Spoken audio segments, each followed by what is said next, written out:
সেই আন্দোলনকে প্রশমিত করার জন্য আমাদের দামি প্রধানমন্ত্রী আদালতের আশ্রয় গ্রহণ করে যখন তত্ত্বাবধায়ক সরকার নিয়ে এদেশের সকল বিরোধী রাজনৈতিক দল মাঠে উত্তাল আন্দোলন শুরু করেছে, তখন তারা আদালতের উপর ভর করে সেই তত্ত্বাবধায়ক ব্যবস্থাকে তারা বিলুপ্ত করে দিয়েছে।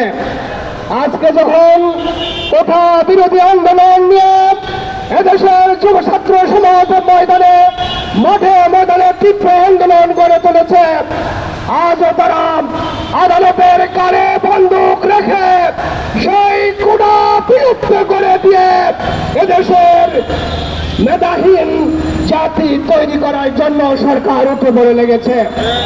আমরা বলে দিতে চাই, দিনের পর দিন বছরের পর বছর যদি এভাবে 56% কোঠা নিয়ে যায়, তাহলে এক সময় বাংলাদেশে মেধাবী কোনো প্রশাসন থাকবে না। মেধাহীন প্রশাসন হয়ে আমরা ভিন দেশের উপর নির্ভরশীল হয়ে পড়ব। এই জন্য আজকে দেশের সর্বস্তরের ছাত্রদের দাবি, সেই ছাত্রদের যৌক্তিক দাবি মেনে নিতে হবে। যদি মেনে না দেওয়া হয়, তাহলে ইসলামী আন্দোলনের আমিরের নেতৃত্বে আমরা সেই কোঠা বিরোধী আন্দোলনের প্রতি একাত্মতা ঘোষণা করে আমরাও ময়দানে থাকার চেষ্টা করব। সংগ্রামী ভাইয়ের আমার, আজকে আপনারা দেখেছেন এই সরকার সীমান্তে বারবার বাংলাদেশিদেরকে হত্যা করা হয়, তার প্রতিবাদের ভাষা তাদের কাছে থাকে না। আজকে 10 দফার ভিতরে আমরা দেখছি আরো 3 দফা বিগত সময়ে চূড়ান্ত ছিল, সেই 13 দফা চুক্তি করে আসছে, কিন্তু বাংলাদেশের কি স্বার্থ হবে সেই স্বার্থটুকু আমাদের দামি প্রধানমন্ত্রী বলতে পারেন নাই। তাহলে বোঝা যাচ্ছে এই 13 দফা চুক্তির মধ্যে এদেশের জনগণের এবং এদেশের কোনো স্বার্থ নাই। যেই স্বার্থ, দেশের স্বার্থকে জলাঞ্জলি দিয়ে যে চুক্তি করা হয়েছে, এদেশের দেশপ্রেমিক জনতা সেই চুক্তি ঘৃণাভরে প্রত্যাখ্যান করছে। আমরা এই চুক্তিকে বাতিলের দাবি জানাচ্ছি।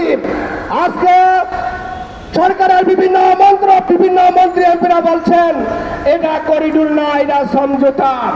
আমরা বলে দিতে চাই, ভারত থেকে বাংলাদেশে ট্রেন আর এক প্রান্ত থেকে আরেক প্রান্ত যাবে, এই ট্রেনের চালক হবে ভারতীয়রা এবং এই ট্রেনের সবকিছু নিয়ন্ত্রণ করবে ভারতীয় নাগরিকেরা।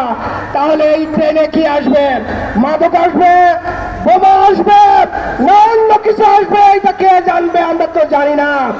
তাহলে যেই ট্রেনের নিয়ন্ত্রণ দেশের সরকারের হাতে থাকবে না, এই ট্রেন চলাচল নয়, এটা সমঝোতা নয়, এটা করিডোর। বাংলাদেশের বুক চিরে রেল চলবে, দেশের ইমানদার জনতা তা মানবে না। সংগ্রামী ভাইয়ের আমার, আমরা সরকারের কাছে দাবি জানাই, দেশের স্বার্থ জলাঞ্জলি দিয়ে আপনারা দেশ বিরোধী কোনো চুক্তি করবেন না। যেই জাতি দীর্ঘ 9 মাস যুদ্ধ করে দেশকে স্বাধীন করে, এই জাতিকে পরাধীনতার শৃঙ্খলে আবদ্ধ করার শক্তি কারো নাই। সংগ্রামী ভাইয়ের আমার, আপনারা ইতিমধ্যে জেনেছেন একজন পুলিশ কর্মকর্তা আমাদের প্রাণের স্পন্দন, যাকে সৃষ্টি না করা হলে আসমান জমি এই পৃথিবীর কিছু সৃষ্টি হতো না, সেই মুহাম্মদুর রাসূলুল্লাহ সাল্লাল্লাহু আলাইহি ওয়াসাল্লামকে নিয়ে যে মারাত্মক কটূক্তি করেছে, এই পুলিশ সদস্যকে গ্রেফতার করতে হবে। পাশাপাশি বিশ্বের বিভিন্ন দেশে ব্লাসফেমি আইন আছে। আমরা দীর্ঘদিন যাবৎ এই আইনের জন্য আন্দোলন করে আসছি। আল্লাহ রাসূল সাল্লাল্লাহু আলাইহি ওয়াসাল্লাম ইসলাম নিয়ে যারা কটূক্তি করবে, এই আইনের আওতায় তাদেরকে কি করতে হবে? বিচার করতে হবে। আমরা শুনেছি বিশ্বজিৎ নামে একজন হিন্দু মুন্সিগঞ্জে, সেও আমাদের নবী সাল্লাল্লাহু আলাইহি ওয়াসাল্লামকে নিয়ে মারাত্মক কটূক্তি করেছে। আজকে আমরা বলে দিতে চাই, 92 ভাগ মুসলমানের দেশে মুহাম্মদ সাল্লাল্লাহু আলাইহি ওয়াসাল্লামকে নিয়ে কটূক্তি করা হবে, ইসলাম নিয়ে কটূক্তি করা হবে, এরকম দুঃসাহস আমরা বরদাস্ত করব না। যদি পুলিশ সদস্যকে অবিলম্বে গ্রেফতার না করা হয়, ইসলামী আন্দোলন, যুব আন্দোলন এই সমস্ত কুলাঙ্গারদের বিরুদ্ধে দুর্বার আন্দোলন গড়ে তুলতে বাধ্য হবে। সবাইকে আগামী